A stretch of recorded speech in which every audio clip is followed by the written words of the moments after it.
We're gonna take that big gal right there and hit this quarter. Not sure where to stand here, but let's take it another step further.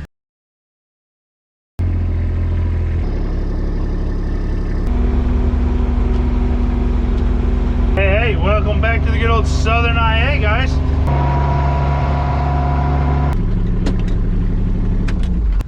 And don't worry, at the end of the video, you'll get to see what you saw at the beginning of the video on that little test that I'm doing. Because today, in this video, I'm reviewing a piece of technology that I got to use this spring to share with you guys. Before we do that, and I have not done this yet this year, we'll pull a corn cob.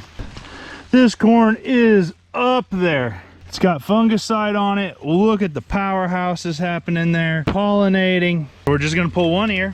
Everybody knows the rules. Man, this is good looking stuff. See what we got for potential going on possibly. But anyways, you guys have been around my channel a long time. You guys know that I love technology. Actually today, just today, as I wave a little pom-pom thingy at you guys, which this was put out by the New York Times of all places. A study that's kind of showing how many animals and farmland has been saved in terms of the advancements in technologies from 1950s. And this used 2015 numbers, so we've even advanced even 6 years, I guess you could say, since then. To meet the same standards used in 1950s, we would have had to add another 228 million acres. With the advancements in technology on that, we're down 74%, and on soybeans we're down 55%, and that's multiple different advances in technologies, seeds, farming practices, chemicals, all types of things like that. But to save 74%, that's crazy. But the real heroes of that, if you really want to look at that study, is the dairy cows. Wow. And I just had a conversation with Wayne, I don't know, a day or two ago, and he says the best corn he ever grew was 100 bushels an acre. Wayne quit farming about 20 years ago. 40 to there, 16 around. Oh, but enough talking about little corn and dairy cows. Today, we're talking about the TerraStar-X subscription that I was using to plant soybeans. I unfortunately did not get a chance to plant corn with it this year, but I planted all of our soybeans with it. So what the heck is TerraStar-X? TerraStar-X is what the industry would call like an RTK subscription, which an RTK is sub-inch accuracy. So TerraStar calls himself RTK from the sky, which means that you're no longer tethered to a base station. You don't have to survey, and we'll talk about that here in a second because we got it all in the back of the goer. But essentially, you can pull right into that field. You boot up your GPS system. You have sub-inch accuracy correction in under a minute. Compared to RTK base station wise, that's impressive. As we talk about this stuff here today, you might be thinking, hey, Ben sounds like he's really into that stuff. And I am. Like, I've sold myself on this. What I tell people, I guess you could say, is it's pretty simple. As a big dude, I use a food reference every now and then. And the way I see it is that if you don't have any GPS signal steering wise, you're basically eating tofu with steamed rice, and you don't even get any soy sauce to put on it. I mean, just, that's the way it is. But then at some time during your farming operation, you decide to upgrade a piece of equipment. Say it's a planter, and that planter has auto row shutoff, and to do that you got to have a GPS system. So in terms, you put a steering into your tractor as well. But you think, hey, a WAS signal, which is the free signal that most systems can come with, should do me a good enough job. And yeah, it does a pretty good job.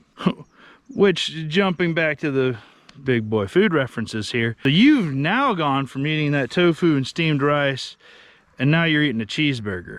And let me tell you what, that is a pretty mighty fine tasting cheeseburger. But then what? Well, then at one point in time, you kind of go out to dinner with some of your friends, and your friend orders you a steak. And we're not talking about some thin cut, tough, chewy steak. We're talking about a thick cut, perfectly cooked, corn-fed Angus beef ribeye. And then you sit there and you go, dang, that steak's pretty good. Which, of course, you still like the hamburger, but now you've had the steak, and yeah, That's the way I put it. So how did that happen to me? Well, let's cover this one up real quick. Last year, if you saw the videos, I demoed a Soil Max tile plow. I subsequently purchased the Soil Max tile plow because we loved it and couldn't be happier with it.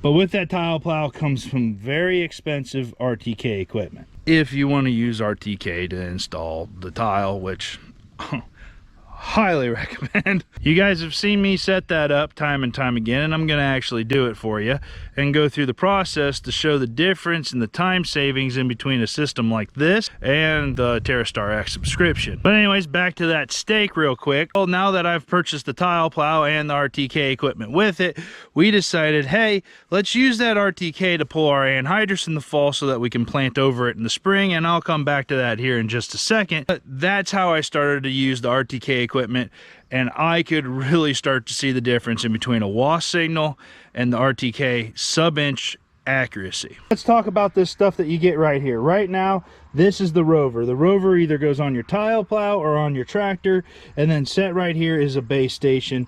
With the base station, you can't forget to lug around a battery and the tripod and a battery charger. That way you make sure that you have RTK signal.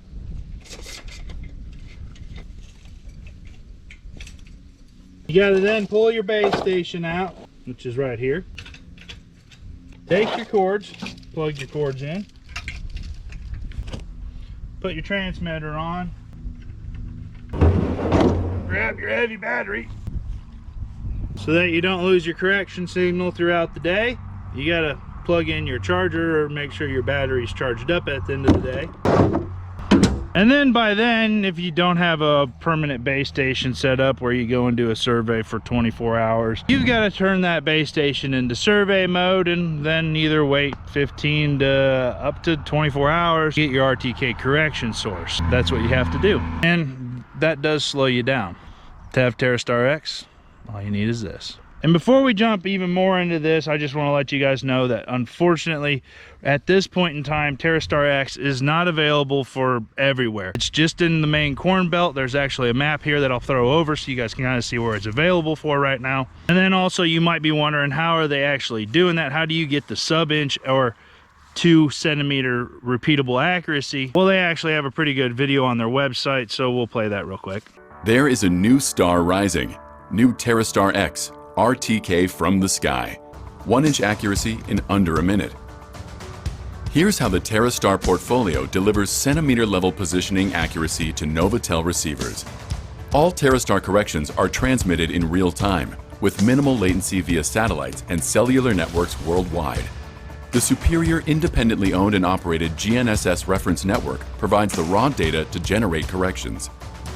Corrections processing generates a dataset that can be delivered globally to any Novatel receiver. Satellite delivery of the corrections eliminates the need for base stations or cellular data plans. The high-rate, low-latency corrections provide Novatel receivers with centimeter-level accuracy for any application. Even when operating near trees or buildings that cause brief GNSS signal disruptions, your TerraStar corrections will quickly reconverge back to centimeter-level accuracy. So review time, and the best way to review this is the pros and cons. And when we talk about the pros and cons, I will loop back to how I can use that sub-inch accuracy. And for people that don't know what an inch is, the phone that you're probably watching me on is somewhere around 3 to 3.5 inches wide. The pros and cons that I can see between these two systems. In terms of horizontal correction, I cannot tell the difference in between when I'm running TerraStar-X and that RTK system. I can't tell the difference whatsoever. Con of this system, obviously, is that you have to lug everything around and it takes time to set up. A pro of this system is that, hey, you guys might be thinking, well, if that's got sub-inch accuracy, let's stick one of them suckers up on top of a tile plow. Unfortunately, at this point in time, that does not work. The TerraStar-X is only horizontal correction, is not the vertical correction. So if you want a vertical correction for running a tile plow, you have to have a base station like that system. Super pro of the TerraStar-X subscription right here is I have coverage basically everywhere.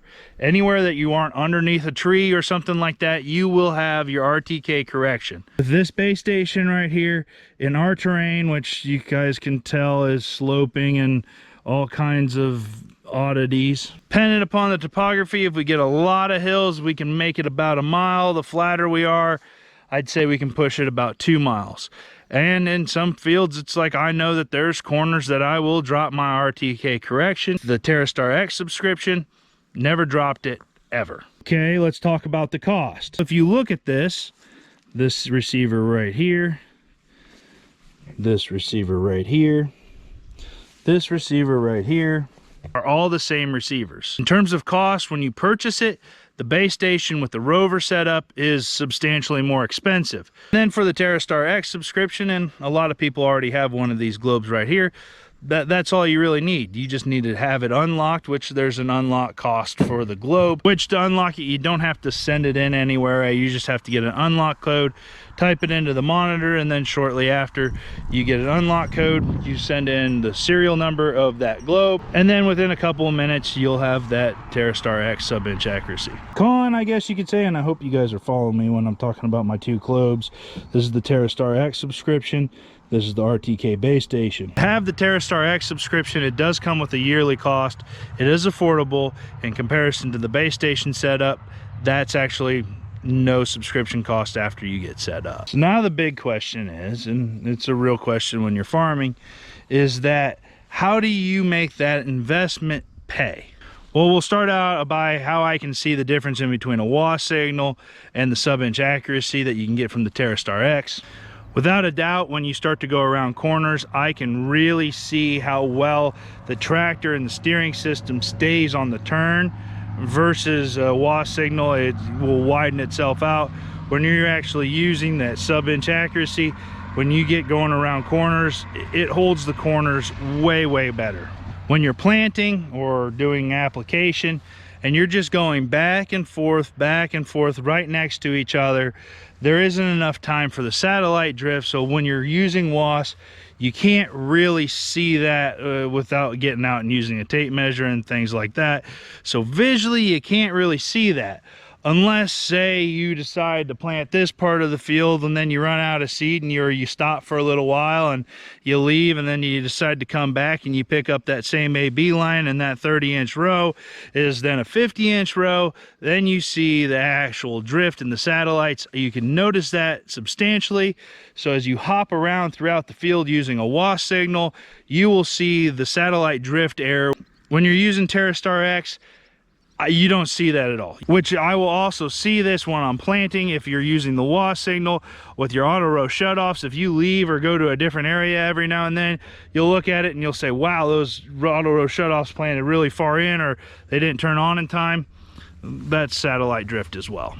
And you eliminate all of that when you're using the TerraStar-X subscription. And again, you're sitting there saying, hey Ben, that hamburger is still sounding pretty good. You haven't really hit me on that steak yet.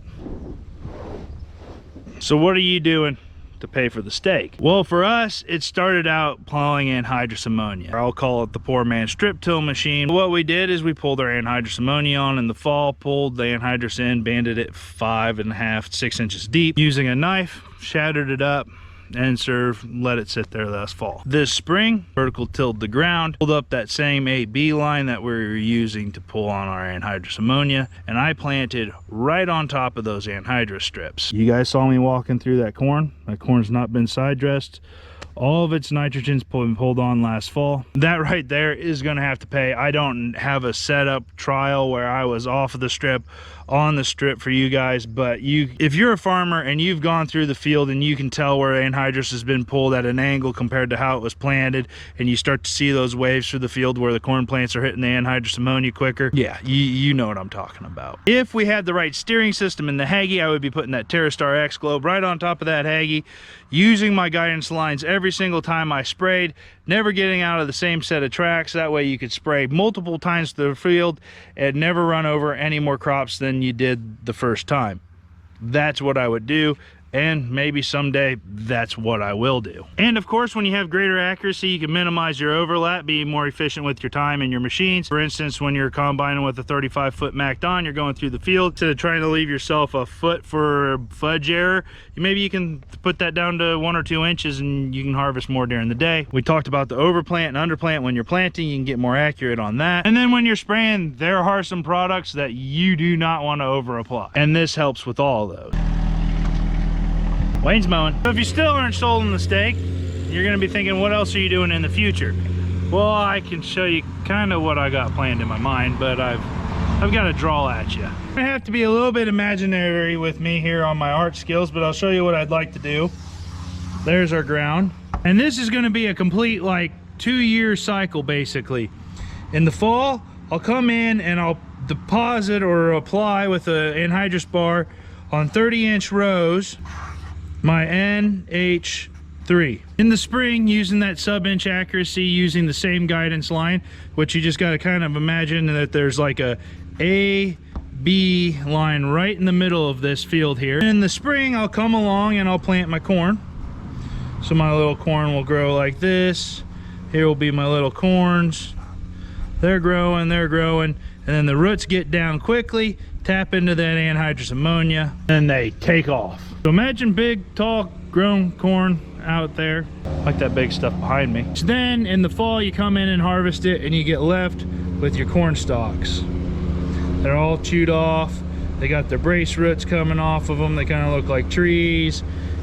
But your field starts to look something like this. Now what I could do, since we plant 15-inch row soybeans, I could come in and no-till my soybeans, and they say one of the big things about soil health and soil structure is leaving as many roots as intact as possible. So leave that whole corn root there, building organic matter and all of this good stuff, again using this technology. I could plant my little soybeans. I don't really know how to grow a soybean. They got like 3 leaves, trifoliates.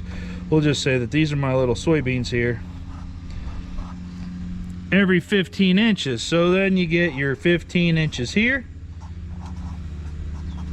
in between these guys, which leaves you a 7.5 to here. Then you could go, then your next one obviously would be 15 inches to your next soybean right here. So at that point, I'm using all of that organic matter that's already left out there, leaving those root structures intact and planting in between those rows. I like that idea. But let's take it another step further. In the fall, I could use my same 15-inch row planter, come in here and plant me a little cereal rise, which is a cover crop, by shifting this AB line 3.75 inches.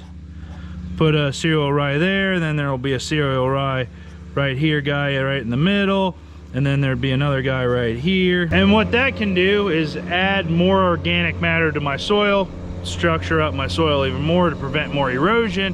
And then on top of that, if there's any nitrogen still left in that soil, planting that cereal rye that close to that corn stalk, that'll grab all that nitrogen and then it won't leave the field. So again, we're talking about good stewardship practices. So then in the spring, I'd show up, I'd plant my soybeans on the 15-inch row centers again. These kind of look like coilovers. Would then allow me to plant directly on the bare soil. I'm not riding on the cereal rye. We're maintaining the consistent depth. That's something that kind of excites me that I'm gonna try and get done. I'm gonna try and do that, and how I can do that consistently and accurately is using a subscription source that's got sub-inch accuracy like TerraStar-X. But that's some pretty cool stuff, huh? So I'm done talking at you. I'm really impressed with the TerraStar-X. If you guys have any questions about that, contact the dealer, get onto the website, look it up. They're running a free trial.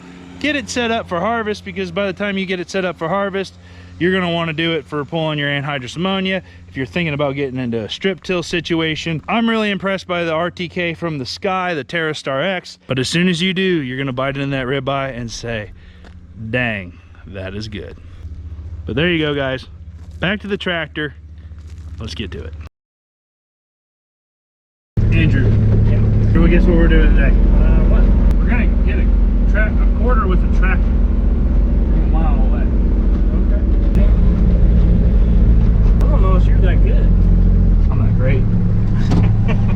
Oh, well, yeah, but well, I have something. So it's tractor time. We're legitimately going to be trying to hit this quarter with a tractor. Sticky in these parts.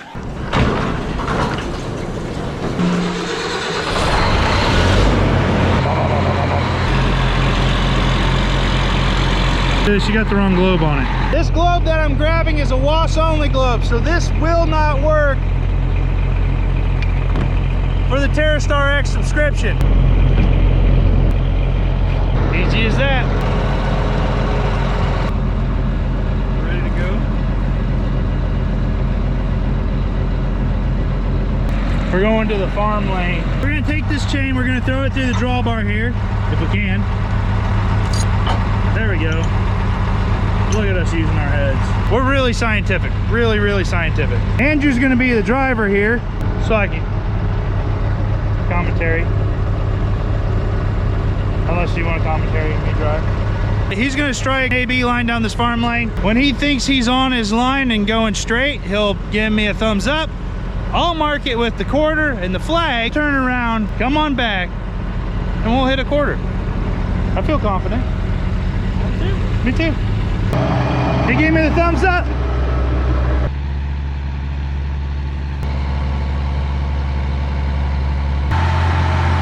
Not sure where to stand here.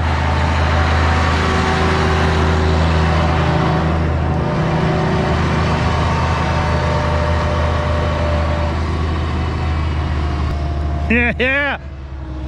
GoPro drop. There we go. That's pretty cool, huh? You can hit a tractor with a quarter. Yeah, you can know it. You can hit a quarter with a tractor by using sub-inch accuracy. TerraStar-X. Thank you guys for letting us demo it all spring, and we're going to be using it this fall. Maybe we'll hit a penny with the combine. And of course, thank you for hanging out with us down here in the good old Southern IA. And we'll see you in the next one.